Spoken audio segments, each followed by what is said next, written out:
The park was alive with laughter, the sun casting a warm glow on the scene as families spread picnic blankets, children darted through the playground, and couples strolled along the walking paths.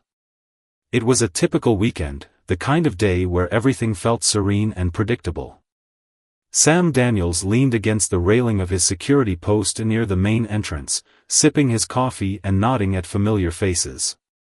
In his 10 years as a security guard at Havenview Park, he had seen his fair share of minor incidents, lost keys, scraped knees, and the occasional argument over a parking spot.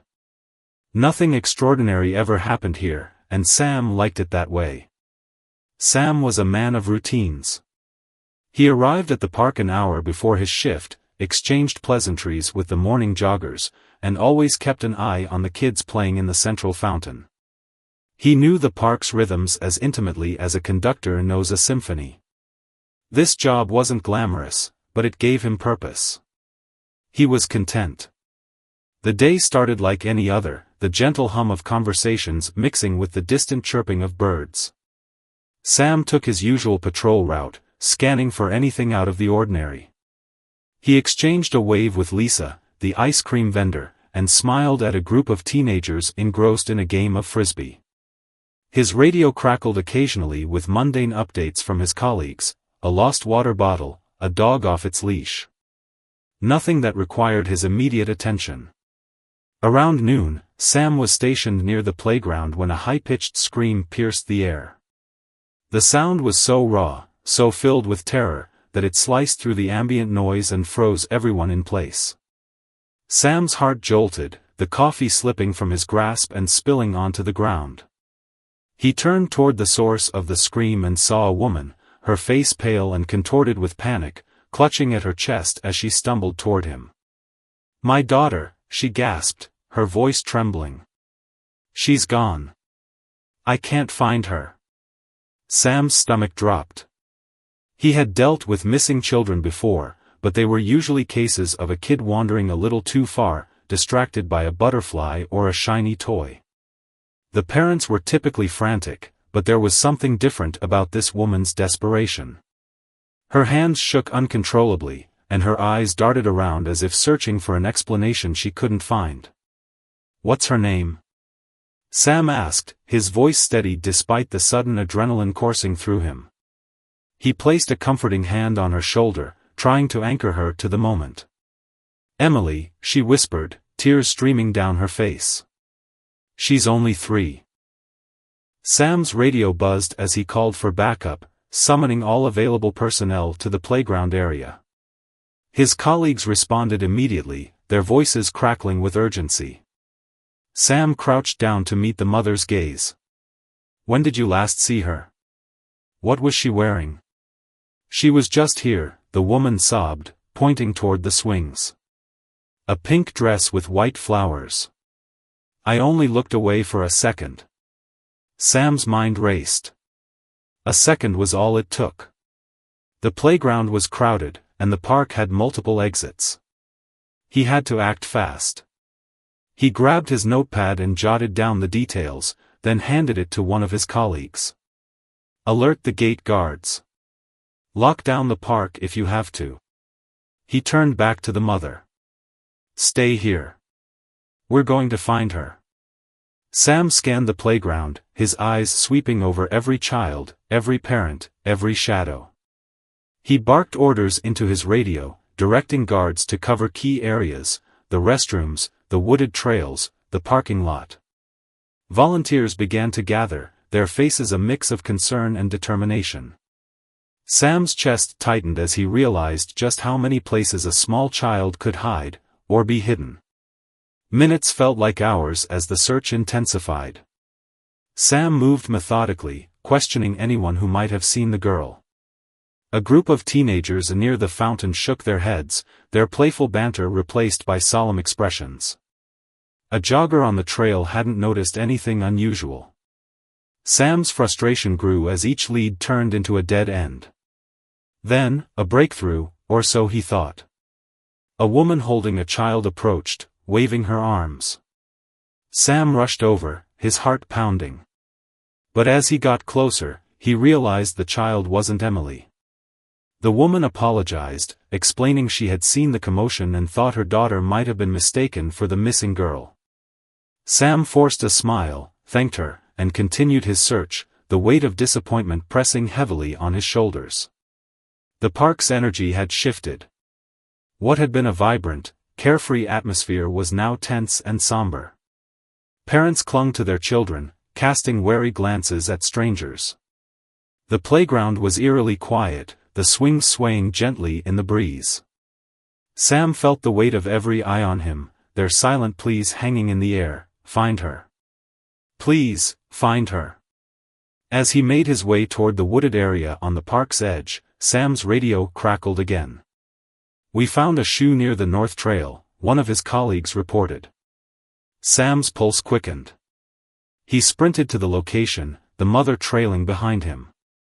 The shoe was small, pink, and adorned with white flowers. The mother's knees buckled as she confirmed it belonged to Emily. Sam knelt beside the shoe, his mind racing. This wasn't just a case of a child wandering off. Someone had taken her, or worse. He felt a surge of anger, a fierce protectiveness he hadn't known he was capable of. He stood, his jaw set, and turned to his team. "Fan out," he ordered. "Cover every inch of this park." As the search continued, Sam's resolve only deepened. He refused to entertain the possibility of failure. He thought of his own niece, who was about Emily's age, and how he would move heaven and earth to protect her. Emily deserved that same determination. Hours passed, the sun beginning to dip below the horizon, casting long shadows over the park. Sam's energy waned, but he pushed through the exhaustion. He couldn't let himself stop, not when the stakes were this high. Finally, a break in the case. A park maintenance worker approached, his face pale. "There's a man near the maintenance shed acting suspiciously," he said. "He keeps looking over his shoulder." Sam's instincts kicked in. He radioed for backup and approached the shed cautiously, his hand hovering near the pepper spray on his belt. As he got closer, he heard muffled cries. His heart leapt into his throat. Emily. He rounded the corner and saw a man holding the child, her pink dress smudged with dirt, her face streaked with tears. The man's eyes widened as he saw Sam, and he bolted, dragging Emily with him. "Stop!" Sam shouted, his voice booming with authority. He gave chase, his legs burning as he sprinted after the man. The park blurred around him, the only thing in focus was Emily's terrified face. Sam's mind was a whirlwind of fear and determination. He couldn't fail. Not now. The man stumbled near the fountain, giving Sam the opening he needed. He tackled him to the ground, using his training to pin him down without harming the child. Emily scrambled away, her tiny arms reaching out for safety.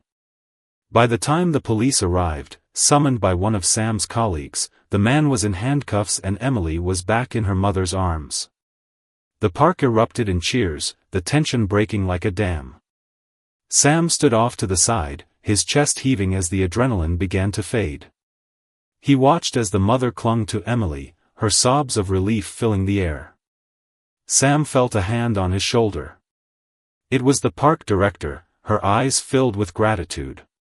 "You did it," she said simply. Sam nodded, his emotions too raw for words. As he walked back to his post, the sun dipping below the horizon, he realized his life, and the lives of everyone involved, had been irrevocably changed. But in that moment, all that mattered was that Emily was safe. The air remained thick with tension even after Emily was reunited with her mother. The applause and cheers that had echoed through the park as Sam handed the kidnapper over to the authorities quickly dissipated, leaving behind a sense of unease. For most people, the ordeal was over. They could return to their picnics, their games, and their lives, relieved that the nightmare had ended.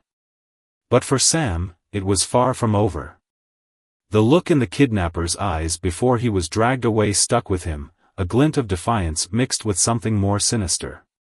It wasn't over, Sam could feel it deep in his gut. As the commotion subsided, Sam returned to his security station. His colleagues offered congratulations and pats on the back, but he brushed them off. There was no time for celebration. The man he'd caught was just one piece of a much larger puzzle, and Sam couldn't shake the feeling that something darker was at play. The way the kidnapper had been lingering near the maintenance shed, the deliberate way he had tried to evade capture, it didn't feel random. And then there was Emily's condition. She hadn't just wandered off and gotten lost, she'd been deliberately taken. Why? Sam decided to retrace his steps, starting at the maintenance shed where the kidnapper had been found. The area had already been swarmed by police, yellow tape fluttering in the evening breeze as officers combed through the scene. Sam lingered on the outskirts, his eyes scanning for anything the investigators might have missed. He spotted a small pile of discarded items near the shed, a crumpled candy wrapper, a dirty rag, and a torn piece of paper. He crouched down, picking up the paper with gloved hands. It was partially soaked from the damp grass, but the words, North Lot, were scrawled in hurried handwriting, along with a time, 8:30 p.m. Sam glanced at his watch. It was just past 7. His stomach twisted. Was this a clue to something more? A rendezvous? A handoff? He flagged down one of the officers, a young woman with a stern expression and a clipboard in hand. I found this near the shed, Sam said, showing her the paper. It might mean something. She frowned, taking the note and inspecting it. We'll look into it, she said, though her tone suggested she wasn't convinced of its significance. Sam nodded, but he wasn't satisfied. He couldn't just leave this to chance. His instincts told him the note was important, and he had learned long ago to trust his instincts. As the clock ticked closer to 8:30, Sam made his way toward the north lot. It was one of the park's less used parking areas, mostly empty except for a few cars belonging to staff. The area was poorly lit, the overhead lights casting long, flickering shadows. Sam stayed in the cover of the trees, his eyes scanning for movement. He felt a surge of adrenaline, the same rush he'd experienced earlier when he had chased down the kidnapper. But this time, he was alone. No backup, no police. Just him and his determination to uncover the truth. At first, the lot appeared deserted. Sam's nerves began to fray. Had he misinterpreted the note? Was this just a dead end? He was about to retreat when he noticed a dark van parked near the far edge of the lot. The windows were tinted, and the engine was idling softly, the faint hum barely audible over the chirping crickets. Sam's pulse quickened. The van didn't belong to any of the park staff. He was sure of it. He crept closer, staying low and using the shadows for cover. As he neared the vehicle, he caught snippets of a conversation. Two voices, low and hurried, exchanged words he couldn't quite make out. Sam strained to listen, his heart pounding in his chest. He edged closer, careful not to make a sound, until he was just a few feet away. The voices became clearer. Stupid move. Should have stuck to the plan, one voice said, harsh and frustrated. We didn't have a choice, the other replied. The cops were too close. We'll try again next week. Sam's blood ran cold. Try again? What did that mean? He felt a surge of anger. These weren't just opportunistic criminals, they were organized, calculated. This wasn't an isolated incident, it was part of something bigger. He reached for his radio, intending to call for backup, but the sudden burst of static betrayed his presence. The voices stopped. Sam froze, his hand hovering over the radio. The van doors swung open, and two men stepped out, their silhouettes illuminated by the dim light. One of them held a flashlight, its beam slicing through the darkness as they scanned the lot. Sam ducked behind a nearby car, his breath shallow. He knew he was outnumbered and unarmed, but he couldn't let them escape. He waited, his muscles tense, as the men moved closer. The flashlight's beam swept past him, and he took the opportunity to slip around the other side of the car, inching toward the van. If he could get a better look at their faces or gather any evidence from the vehicle, he might be able to help the police piece this puzzle together. The men were agitated now, their voices rising in frustration. "We need to get out of here," one of them said. "Something's not right." Sam seized the moment. He darted toward the van, staying low, and peered inside. The interior was sparse, but what he saw made his stomach churn. There were restraints bolted to the floor, a box of children's toys, and a map of the park with several areas circled in red. This wasn't just a random operation. They had been planning this for weeks, maybe longer. Before he could process what he was seeing, a hand grabbed his shoulder. Sam spun around, instinctively raising his arm to block the attack. One of the men lunged at him, but Sam sidestepped, using his training to throw the attacker off balance. The second man charged, and Sam barely had time to react, grappling with him as they stumbled to the ground. The struggle was chaotic, each man fighting with raw desperation. Sam managed to break free and deliver a well-placed elbow to one of the attackers, knocking him to the ground. But the other man was already scrambling toward the van. Sam knew he couldn't let them get away. Ignoring the burning pain in his side where he'd been struck, he sprinted after the van as it roared to life. The tires screeched as the van sped toward the exit. Sam ran as fast as he could, but it was no use. The vehicle disappeared into the night, leaving him breathless and furious. He pulled out his radio and called in the incident, relaying everything he had seen and heard. The police arrived minutes later, but the van was long gone. Sam recounted the events to the officers, his voice steady despite the adrenaline still coursing through him. He showed them the map and described the men, but it was clear that this wasn't going to be an easy case to crack. The men had covered their tracks well, and the van's plates were likely fake. As the officers dispersed to follow up on leads, Sam stood alone in the empty lot. The weight of the night's events pressed heavily on him. He had uncovered a dark secret lurking beneath the surface of his peaceful park, but he knew this was just the beginning. Whoever these men were, they weren't finished. And neither was he. Sam made a silent vow to himself as he walked back to the security office. He would do whatever it took to protect the families who came to the park, to ensure that no child would ever have to endure what Emily had.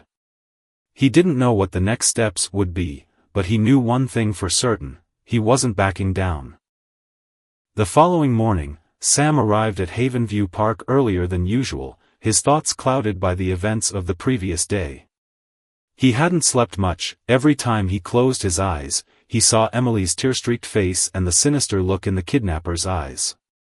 The van, the map, the cryptic conversation, it all pointed to something far more sinister than a one-time incident. It gnawed at him, the unanswered questions, the looming sense of danger. Sam knew he couldn't let it go. He had to dig deeper, even if it meant stepping far outside the boundaries of his role as a security guard. The park was eerily quiet, the morning sun casting long shadows across the playground. Sam's first stop was the maintenance shed. He wanted to see if there was anything the investigators might have overlooked. The area was still cordoned off with yellow tape, but Sam slipped inside, his movements cautious. The shed was cluttered with tools, buckets, and other maintenance supplies, but nothing immediately stood out. He searched every corner, his eyes scanning for anything that might provide a clue. That's when he noticed it, a small, almost imperceptible trail of dirt leading from the shed to the nearby woods. Kneeling down, Sam studied the trail. It wasn't just dirt, there were faint marks, like something heavy had been dragged. His pulse quickened. Could this be connected to the van? Or perhaps something else entirely? Grabbing his flashlight, Sam followed the trail into the woods, his senses on high alert. The woods were dense, the air thick with the earthy smell of damp leaves. The further he ventured, the darker it became, the canopy of trees blocking out the sunlight. Sam's footsteps were muffled by the soft ground, but every rustle of leaves or snap of a twig made him pause, his ears straining for any sound of movement. He felt like he was being watched, but every time he turned, the woods stared back in silent indifference. The trail led him to a small clearing, where the faint outlines of tire tracks were visible in the mud. Sam crouched down, running his fingers over the tracks. They were fresh, too fresh to be from anything other than the van. His gut clenched. He was on the right path. Suddenly, a low voice broke the silence. "You shouldn't be here." Sam spun around, his flashlight cutting through the shadows. A man stepped forward, his face partially obscured by a hood. He wasn't one of the men from the van, but there was a familiar air of menace about him. "I could say the same to you," Sam replied, his voice steady despite the adrenaline surging through him. He straightened, his hand instinctively moving toward his belt, though he carried no weapon. The man chuckled, a low, guttural sound. "You're digging into things that don't concern you. Walk away, and you won't get hurt." Sam took a step closer, his eyes locked on the man. "A little girl was kidnapped yesterday. That concerns me. If you know something, you'd better start talking." The man's expression darkened, his body tensing. "You don't know what you're dealing with. This is bigger than you, bigger than this park. Stay out of it." Before Sam could respond, the man turned and disappeared into the woods, his movements quick and practiced. Sam debated chasing him but decided against it. The man clearly knew the terrain better than he did, and Sam didn't want to risk losing the trail entirely. Instead, he focused on the tracks, following them deeper into the woods. The trail eventually led to a secluded cabin, its weathered exterior blending almost seamlessly with the surrounding trees. Sam crouched behind a bush, observing the structure. The windows were boarded up, and the door was reinforced with a heavy lock. This wasn't just some abandoned shack, it was a hideout. Sam's mind raced. Should he call the police? He didn't have enough evidence to justify a raid, but he couldn't just walk away. He needed to find a way inside, to see if this cabin held any clues about the men and their operation. Moving quietly, Sam circled the cabin, looking for a point of entry. He found a small window at the back, the boards covering it slightly loose. Using his flashlight, he pried them off as carefully as he could, wincing at every creak. The window led to what appeared to be a storage room, cluttered with boxes and old furniture. Sam climbed inside, his heart pounding. The air inside the cabin was stale, the faint smell of mildew clinging to every surface. He moved cautiously, his flashlight cutting through the gloom. The storage room yielded nothing of interest, so he ventured into the main area of the cabin. What he found made his stomach churn. The walls were covered in maps and photographs, each one marked with notes and symbols. There were pictures of the park, the playground, and even Emily. Sam's breath caught as he realized how meticulously planned her kidnapping had been. This wasn't a random crime, it was part of something much larger. On a table in the center of the room lay a stack of documents. Sam sifted through them, his hands shaking. There were detailed notes about the park's layout, schedules of events, and even a list of names. Many of the names were unfamiliar, but a few stood out, other children who had gone missing in recent months. Sam's blood ran cold. This wasn't just about Emily. These men were part of a network, targeting vulnerable children across the city. As Sam continued to search, he found a locked drawer in the desk. He rummaged through the room until he found a small key hidden beneath a loose floorboard. The drawer clicked open, revealing a laptop. Sam hesitated. He knew he was out of his depth, this was evidence that needed to go to the authorities. But he couldn't ignore the gnawing curiosity, the need to know the full scope of what he was dealing with. He powered on the laptop, the screen illuminating the dark room. The desktop was cluttered with files, each one labeled with cryptic titles. Sam opened the first file and immediately regretted it. It contained photos of children, along with detailed profiles, names, ages, routines, and vulnerabilities. Sam's hands clenched into fists. This was a playbook for predators. Before he could delve further, the sound of a car engine broke the silence. Sam's head snapped up, his heart racing. He quickly shut the laptop, stuffing it into his bag, and moved to the window. A black SUV was pulling up to the cabin, its headlights slicing through the darkness. Sam had seconds to act. He climbed back out the window and darted into the woods, staying low and quiet. From his hiding spot, he watched as 3 men got out of the SUV. One of them was the man he had seen earlier in the woods, his hood now pulled back to reveal a sharp, angular face. The other 2 were unfamiliar, but their demeanor was the same, calculated and dangerous. The men entered the cabin, and Sam used the opportunity to slip away, moving as quickly and quietly as he could. His mind raced as he made his way back to the park. He needed to get the laptop to the police. Whatever was on it could be the key to dismantling this network and ensuring no other child would go through what Emily had. By the time Sam reached the park, his body was trembling from the exertion and the weight of what he had discovered.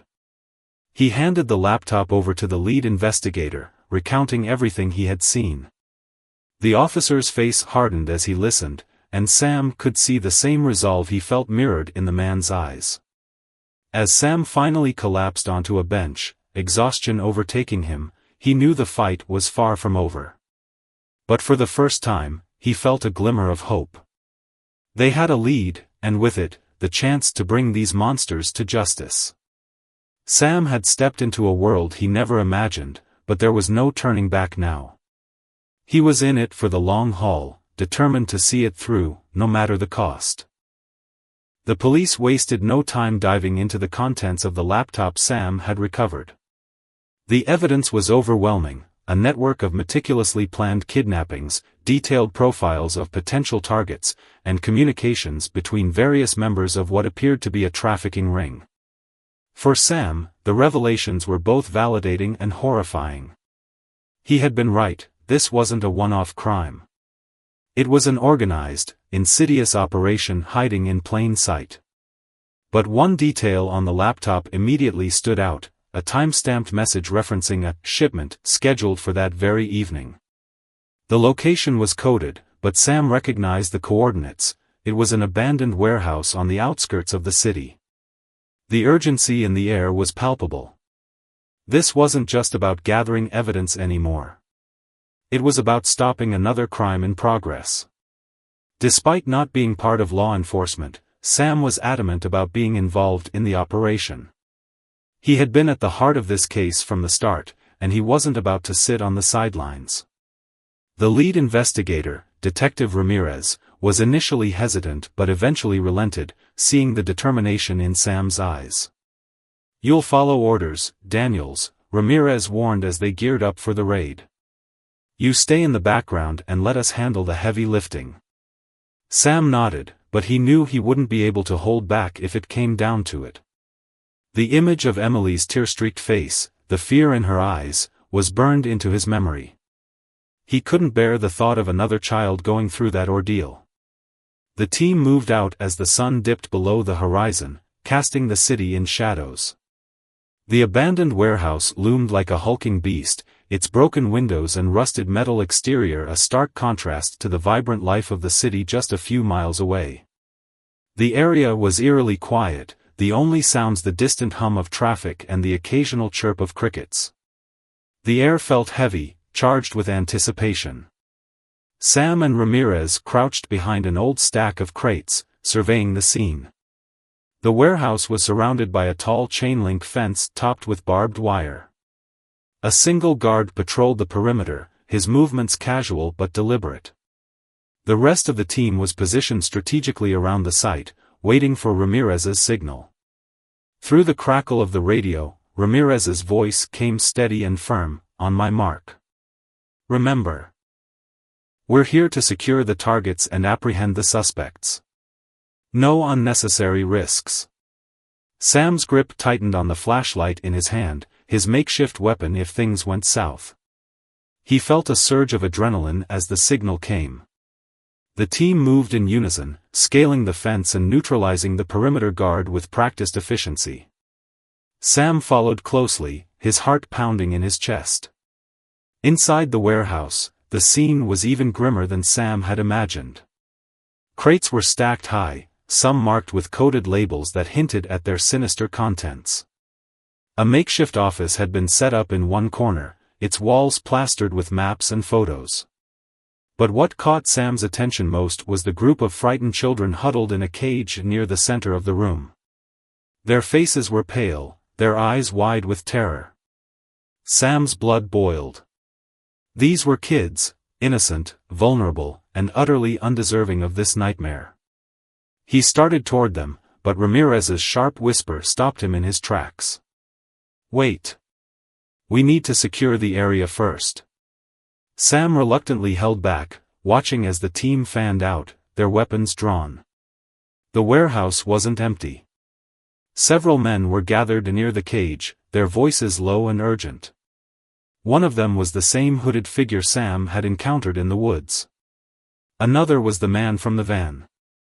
Sam clenched his fists, fighting the urge to charge in. The officers moved swiftly, taking down two of the men before they even realized what was happening.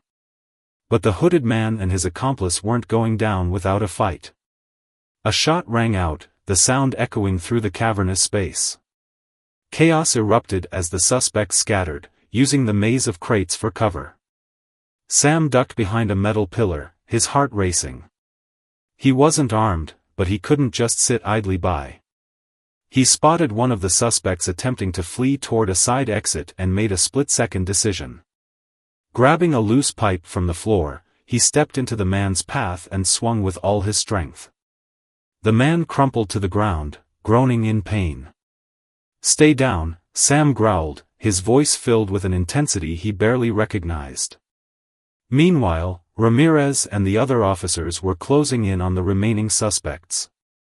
The hooded man was cornered near the cage, his face twisted with rage. He pulled out a knife, holding it to one of the children as a shield. "Stay back," he shouted, his voice cracking with desperation. "I swear, I'll." "You don't want to do this," Ramirez said, his tone calm but firm. "Put the knife down, and we can talk." The man's eyes darted around, searching for an escape. Sam's mind raced. He couldn't let this escalate.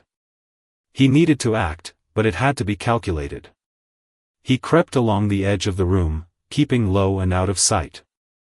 As he got closer to the cage, he spotted a fire extinguisher mounted on the wall. An idea sparked. In one swift motion, Sam grabbed the extinguisher and sprayed it toward the hooded man. The burst of foam caught him off guard, making him stumble and release the child. Ramirez seized the opportunity, moving in and disarming him before he could recover. Within moments, the man was on the ground, cuffed and subdued. The warehouse fell silent, save for the muffled sobs of the children. Sam dropped the extinguisher, his hands trembling. The rush of adrenaline was fading, leaving behind a mix of exhaustion and relief. The suspects were in custody, and the children were safe. As the officers worked to secure the scene and escort the children to safety, Sam stood off to the side, watching the chaos settle into order. Ramirez approached him, a rare smile breaking through his typically stoic demeanor. "You did good, Daniels," he said. "Really good." Sam nodded, the weight of the night's events settling heavily on his shoulders.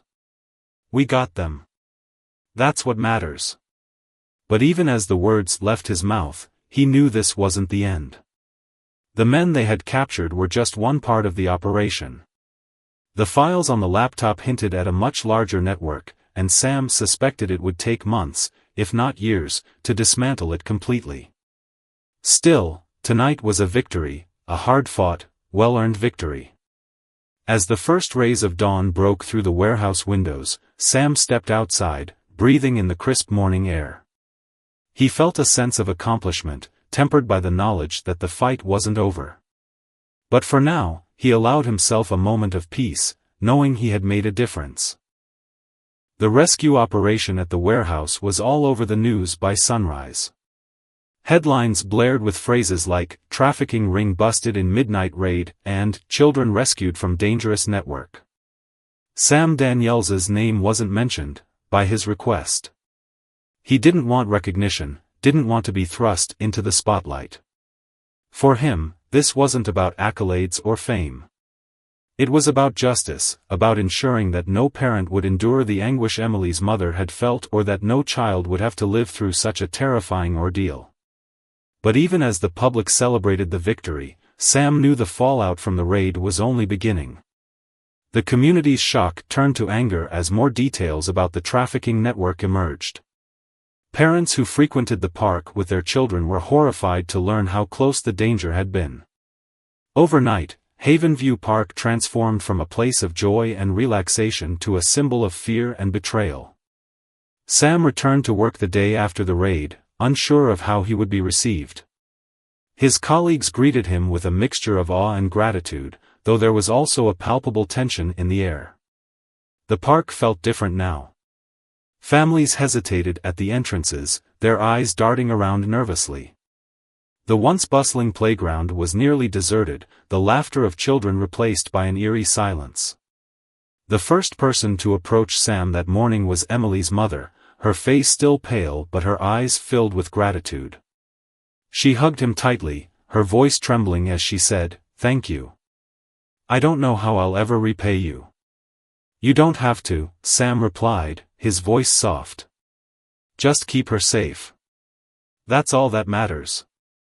The reunion should have felt triumphant, but Sam couldn't shake the heavy sense of responsibility that hung over him.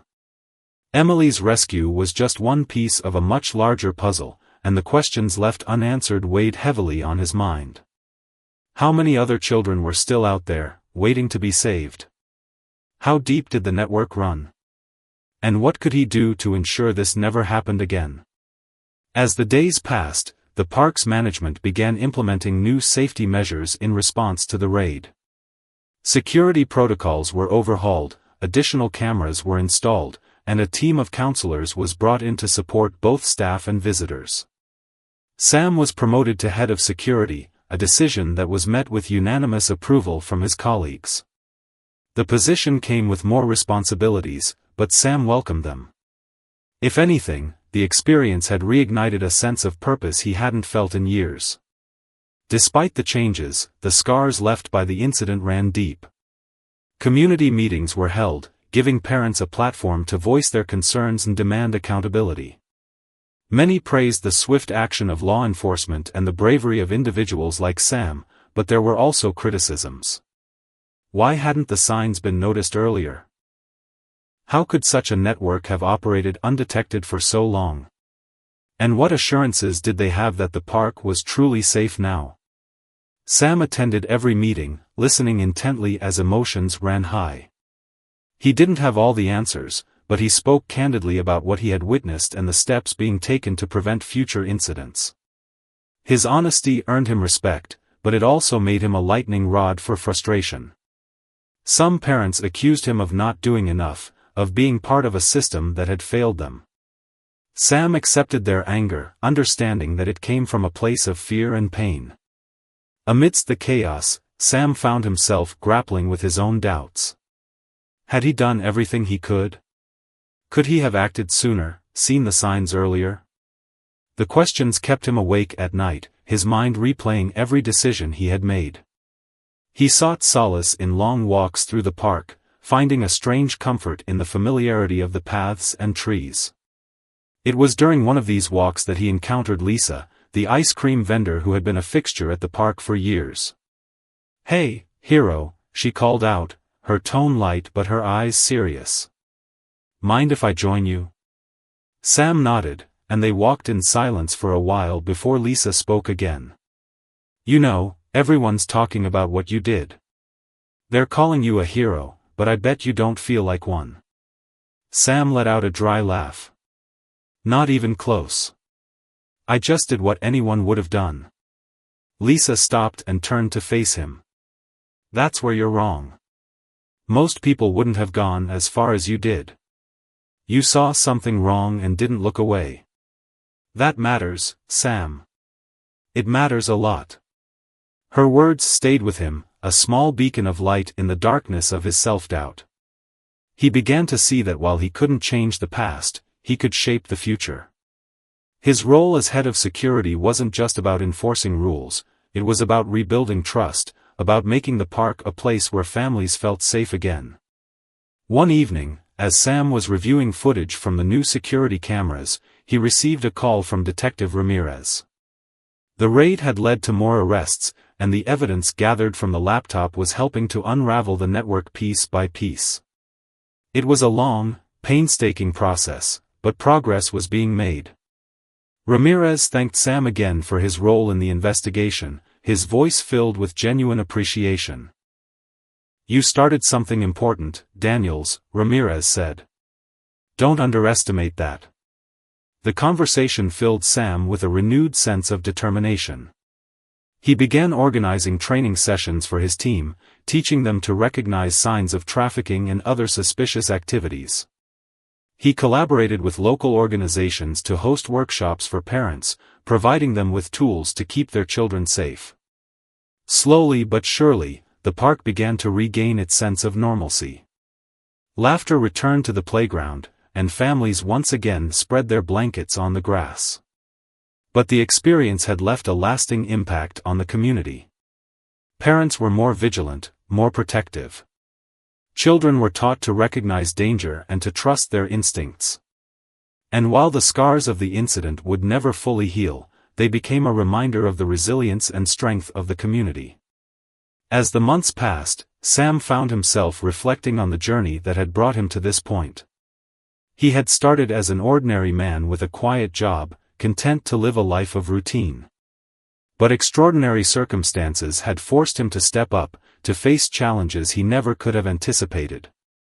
The experience had changed him, sharpening his sense of purpose and deepening his empathy for others. One evening, as Sam stood at the edge of the playground watching the sunset, Emily and her mother approached.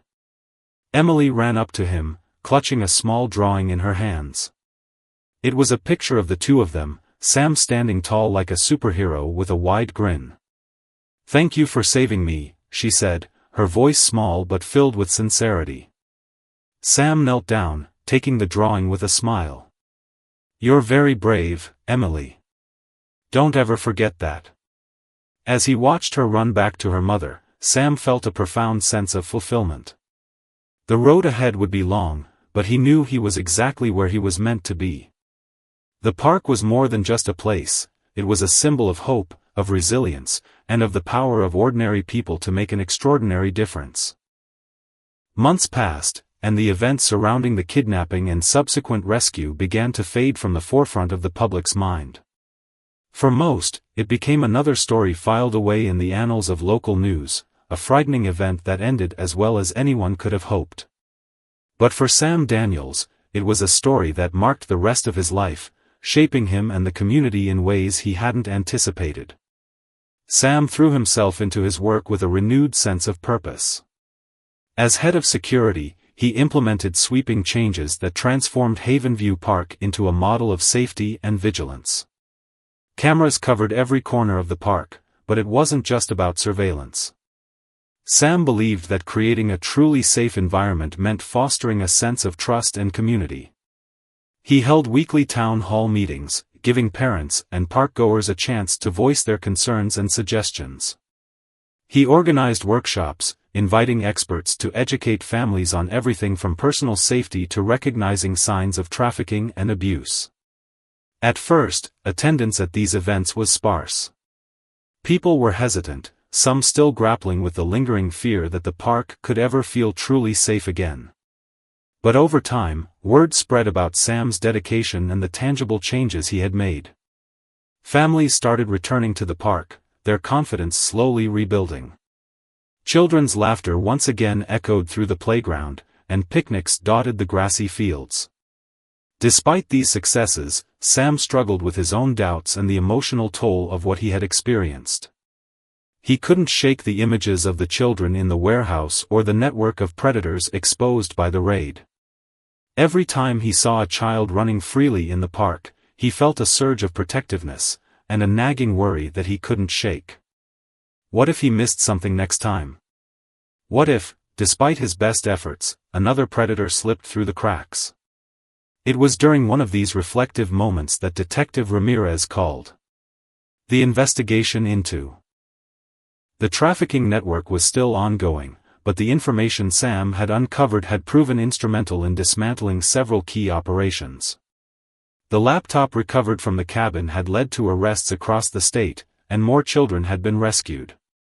Ramirez's voice was steady but laced with exhaustion. "I thought you'd want to know," Ramirez said. "We're making progress, but it's slow. These networks are like hydras, cut off one head, and two more grow back." Sam felt a surge of mixed emotions, pride that his actions had contributed to the effort, and frustration at the enormity of the task. "Let me know if there's anything else I can do," he replied. "I'm not done with this." Ramirez paused, then said, "Actually, there might be. Have you ever considered working with law enforcement?" The question caught Sam off guard. He had spent years as a security guard, content in his role as a quiet guardian of the park. But the events of the past months had revealed a deeper capacity within him, a willingness to step up, to confront danger head-on. He promised to think about it, though the idea lingered in his mind long after the call ended. In the meantime, Sam continued to find ways to contribute. He partnered with local schools to create programs aimed at teaching kids how to stay safe in public spaces. He worked with social workers to provide resources for families in crisis. And he stayed in close contact with the families of the children who had been rescued, offering support and a listening ear whenever they needed it. One day, he received a letter in the mail. The handwriting was childish, the envelope decorated with stickers of rainbows and flowers. Inside was a crayon drawing of Sam standing in the middle of the park, surrounded by children holding balloons. At the bottom, in shaky letters, was written, "Thank you for keeping us safe. Love, Emily." The drawing brought tears to Sam's eyes. It was a simple gesture, but it meant everything to him. It was a reminder of why he had fought so hard, why he continued to push himself despite the doubts and fears that lingered. He framed the drawing and hung it in his office, where it became a source of strength on difficult days. As time went on, the park began to flourish in new ways. Local artists painted murals on the once blank walls of the playground, turning it into a colorful haven for children. Community events, from outdoor movie nights to charity fundraisers, brought people together in a way that hadn't been seen in years. The park became more than just a place for recreation. It became a symbol of resilience, of what could be achieved when people stood together against fear and adversity. Sam, too, found himself transformed. He no longer saw himself as just a security guard. He was a protector, an advocate, and a leader in his community. The experience had pushed him out of his comfort zone, forcing him to confront challenges he never thought he could face. And though the journey had been difficult, it had also been deeply rewarding. One afternoon, as Sam was making his rounds, he was approached by a young man he didn't recognize. The man looked nervous, fidgeting with the strap of his backpack. "Mr. Daniels?" he asked, his voice hesitant. Sam nodded. "That's me. Can I help you?" The man took a deep breath. "I just wanted to say thank you. My little brother was one of the kids you helped rescue. He's doing better now, and that's because of you." Sam was momentarily speechless. He had received thanks before, but hearing it directly from someone whose life had been touched by his actions hit differently. "I'm glad to hear that," he said finally. "Your brother's the brave one. He's the one who made it through." The man smiled, a genuine warmth in his expression. "Maybe. But you gave him the chance." As the man walked away, Sam felt a deep sense of fulfillment. The work he had done, the risks he had taken, it had all been worth it. He had made a difference, not just in the lives of the children he had helped rescue, but in the fabric of the community itself. That evening, as Sam locked up his office and walked through the now familiar paths of Havenview Park, he felt a sense of peace he hadn't known in months. The sun was setting, casting a warm golden glow over the trees. Families laughed and played, their voices carrying on the gentle breeze. The park was alive again, not just with activity but with hope. Sam paused near the playground, watching as Emily ran across the grass, her laughter ringing out like music. Her mother stood nearby, chatting with other parents, her face no longer etched with fear. It was a moment of pure, unfiltered joy, and Sam felt a surge of gratitude. He had been a part of this, a part of something bigger than himself. As he turned to leave, he thought about the question Ramirez had asked him, about joining law enforcement. He didn't have an answer yet, but he knew one thing for certain: wherever life took him next, he would carry the lessons of Havenview Park with him. He would continue to fight for what was right, to protect those who couldn't protect themselves, and to believe in the power of ordinary people to make an extraordinary difference. And as the stars began to dot the evening sky, Sam walked away from the park, his heart full, his purpose clear.